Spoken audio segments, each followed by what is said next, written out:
PEA. Promoción de educación abierta. Bienvenido a la primera unidad de tu libro Hacia un desarrollo sustentable. Veremos el tema de biodiversidad. ¿Qué aprenderemos en este video?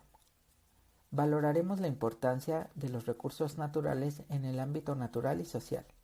También definiremos cursos de acción sobre su uso y explotación racional en la vida cotidiana. Además, reconoceremos los elementos más importantes de la biodiversidad y las especies. ¿A qué denominamos biodiversidad? Es la variedad de la vida que se expresa en tres niveles: genéticamente, en especies y en ecosistemas. La importancia de la biodiversidad genética radica en la posibilidad de adaptación al medio y los cambios de éste. De hecho, un ecosistema es el resultado de adaptaciones de los organismos que históricamente han habitado un área. De ahí suele decirse que la historia de una región está escrita tanto en los genes de su flora y fauna como en las formas que interactúan entre ellas y con el medio.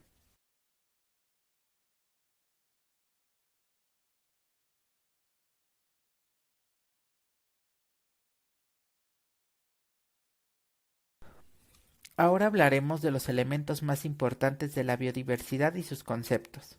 ¿Qué entendemos por genotipo? Bueno, se refiere a la información genética que posee un organismo en particular en forma de ADN. Se usa para determinar qué variaciones específicas existen entre cada individuo y lo podemos diferenciar del fenotipo. Este refiere simplemente a las características físicas de los seres vivos. Ahora definiremos qué es población. En biología es el conjunto de organismos o individuos que coexisten en un mismo espacio y tiempo, que comparten ciertas propiedades biológicas, las cuales producen una alta cohesión reproductiva y ecológica del grupo, manteniendo así un equilibrio en el ecosistema. Ahora definiremos qué es la cohesión. Existen dos tipos de cohesión: la reproductiva, que es la que implica el intercambio de material genético entre los individuos u organismos que habitan una misma área, y la cohesión ecológica, que se refiere a los requerimientos similares para la supervivencia y la reproducción, en donde se ocupa un espacio generalmente heterogéneo en cuanto a su disponibilidad de recursos.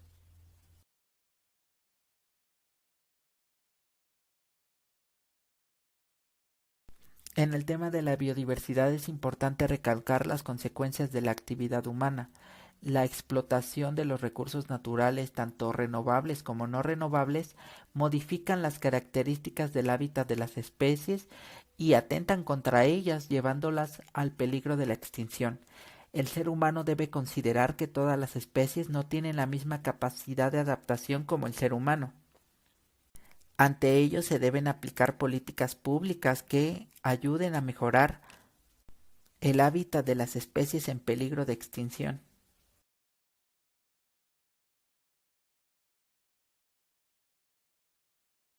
Ahora hablaremos sobre la clasificación de las especies. Estas pueden ser nativas. Son especies que están en su área de distribución original, de acuerdo con su potencial de dispersión natural. Las especies nativas tienen relaciones evolutivas y ecológicas con otras especies con las que han compartido su historia y que se encuentran completamente adaptadas a las condiciones locales. Las especies endémicas son las que se encuentran restringidas a una región, por ejemplo el teporingo, que es una especie de conejo endémico de la zona volcánica del sur y oriente del Valle de México. Las especies exóticas, las que originalmente tienen otra área de distribución pero fueron introducidas, intencionalmente o no, a una nueva. Las especies exóticas no tienen relaciones evolutivas con las especies de su hábitat y pueden ocasionar fuertes problemas transmitiendo enfermedades desconocidas, compitiendo o desprendiéndose de las especies nativas. Y por último, las especies invasoras son aquellas especies nativas o exóticas que por las nuevas condiciones ambientales aumentan su población y distribución geográfica. Estas pueden causar daños ambientales a la economía y a la salud humana.